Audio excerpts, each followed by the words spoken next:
Okay. With the sneakers, we go, because I'm like 45, so I'm from 72. So my first impression like with sneakers was back in '88 with all the hip hop came to Amsterdam.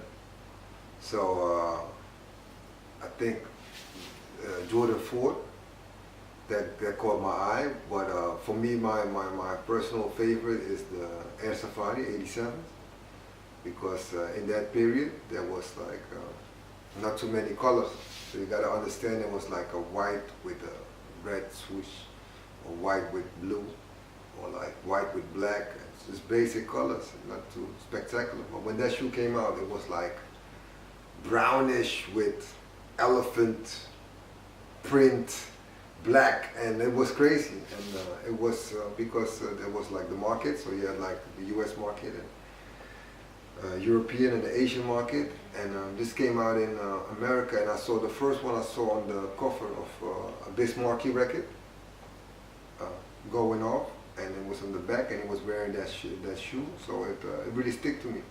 So this actually is one of my, in my closet is, I think I have like four or three pairs I have of that shoe. And also when it came to Amsterdam, in that period, when you had it, there was an ad in the newspaper that you had to return it to the factory because the sole was cracking. So you had to return it. And, if you returned it, some guys kept it. So it was real funny, that shoe. Okay.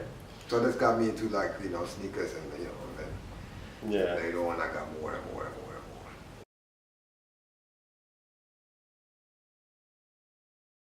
The change of the streetwear fashion and street clothes is just basically simple. The world got smaller, the internet. You know? Back in the days you had to go with the planes to different boroughs, different cities, even like in Asia, you know. You had to go. Now you just click and it's compact. Everybody knows like a pair of like, you know, Jordans or like you can find anything now. It's easier now. So that's the change. It's much bigger now. Back in the days it was also big, but it was more for like if you had to look for it. Now it's one click away. It's full circle. It just keeps on going. It's like a cycle, of course. You know, there come brands coming up, brands going down. A lot of brands will remain. To me, it is what it is. So I cannot, you know, change it or want to change it. It is what it is. Yes. So it's good. So it's, you know, there's more to it, and there's more, more to work with. There's more. Let me put it that way.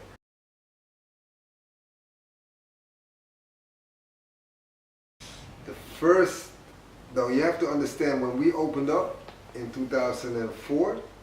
So there was still it was in the middle of the internet just came. So it was the middle of that wave. There was still the markets. So you still had the three markets. So you had the Asian market, European market, and the American market. So what we had no account. So what we did is we went to Asia or to the States and buy the shoes over there in the boroughs, ship it over, and sell it. That's how we roll. So we had no account with nobody, with no Nike, no Adidas, no nobody, you know, no New Balance. So, and then at one point we traded. So the first shipment we had were like all stuff that was only released in the States, and yeah, that's how we got the people in. And then they moved, and then after 2 years or 3 years of struggling, we got the first account. They came in. It was Asics. And then we did the Asics July 3. And then, you know, from that on is history. We kept on.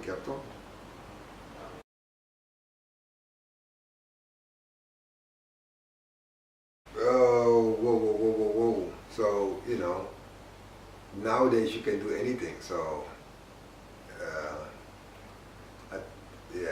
but now, it's, you know, if you are now have a sneaker stores now, it depends. How do you want to do it? You know, if you want to just open up with an account, you're probably not going to make it. There's a lot of competition now, and a lot of stuff with sneakers. So, but or you can do like a consignment store. There's also a possibility, or you can do whatever. But there's so many ways you can do whatever you want to do. You know, as long as you believe in your ideas and your process, then it will work. Most of the guys just want to play shop. They see somebody else and like, yo, I want to do a shop too. Let me play. You know, but that's not how it works. You have to be like more from in yourself. Like, oh, I love sneakers, or I love this, and then your passion, then you will open up your store, and not like, oh, I can make some money, let me try this. 9 out of 10 doesn't gonna work like that. So, you know, and you can also do like, you know, reselling or whatever, same. But you have to be a little bit passionate and believe in yourself, and then start from there.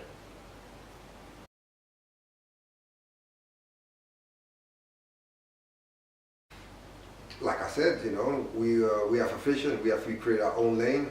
You know, I think that's the most important. We don't look at other people's too much. We just keep ourselves and just keep on going. And we believe in what we do, and we believe in our brand. That's the most important. And we have, you know, it's a hobby that went to became a job, and we created our own lane. And if we can do it, then everybody else can do it, of course, too. But we know what we want, so we just do it.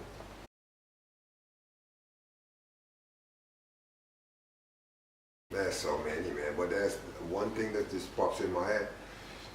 So we used to do the parallel, so the parallel shopping we did. So we had the stuff from the States, we sold it in the store, whatever. But then we had also in the back room, we had like the more exclusive stuff, like stuff that was more expensive.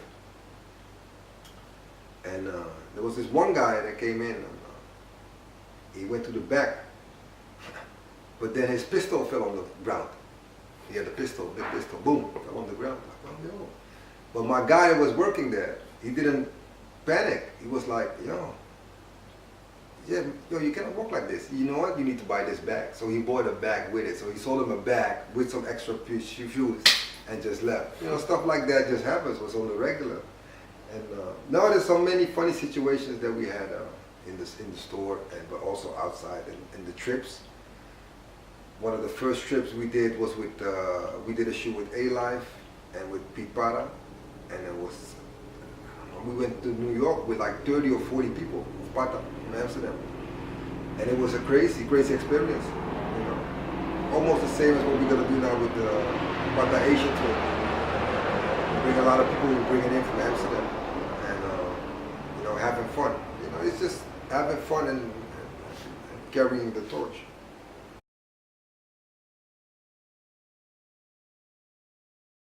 It depends. You know, we just first of all with the collabs, we just feel like if it's a brand that we like and we have good experience with, then we work with them. We don't take a lot of collabs. There's a lot of people that want to collab with us, but we don't feel those brands, so we don't collab with them. It's really easy. Even though some brands offered a lot of money, but you know, sometimes we don't feel the brand, or we don't have nothing in common with the brand or whatever, so we don't fuck with the brand.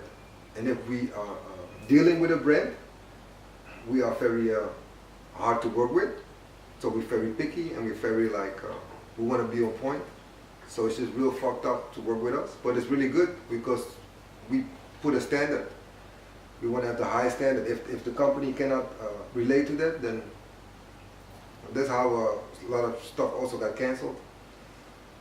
But a lot of stuff got made, and we're aiming for the highest quality, the highest product, the highest everything has to be on point.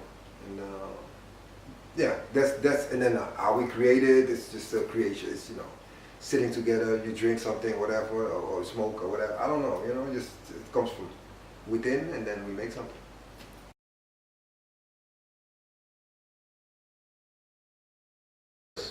No, there's many, man. I think for us. For me, then personally, what I like is the Kangaroo.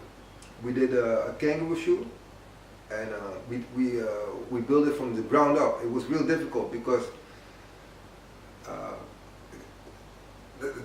we love the shoe, the Kangaroo, back in the days, and we had to work with some Germans, like, you know, stiff Germans, but really nice persons, really cool people. But it's typical German. It's like, you know, everything is on point, everything has to be on a certain time, and it was from a different culture they were, but they embraced us. They were like, yo, these are cool people. Let's see. So I was with Tim and G. I was there for like 3 days, and we stayed in a room. And then we made weight of the shoes. We said like, okay, we want to have the archives, this and that. And after those 3 days, we had to make a presentation for the big boss there. And afterwards, he put me aside and he took me aside. He's like, yo, man, I don't think you guys could do it. I was like, yo, what do you mean? Because then he came clean. He's like, yo, you know, because you know, when he passed by our room, the only thing what you hear is laughter. You only hear ha. And jokes and you know, and we're different. We're different guys, you know. We're black guys, and you know, it's different for them, you know. And this, so he's like, no, I don't know with these guys. But then when we showed the presentation, he came clean. It's like, yo, man. And from then on, we became good friends. And also, what was crazy is that we, you know, they had the Kangaroo. We took that away. We put the pocket, because the pocket is what they're famous for. So we put the pocket more up front. And then it starts selling, and then at one point, you know, high celebrities bought the shoes, and that really put us. I was very proud of that. That's one thing I'm very proud of, and also the other thing is we made a contract. It was one of the first one that we had a contract with a team. So if we made so many shoes, and if they would sell the shoe, we get a percentage, and blah blah blah. So it was all new experience for us with contracts, with building from scratch.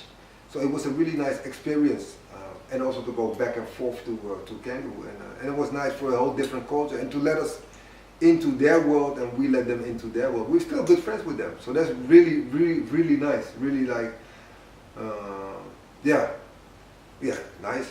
So that was one of the most I'm very proud of.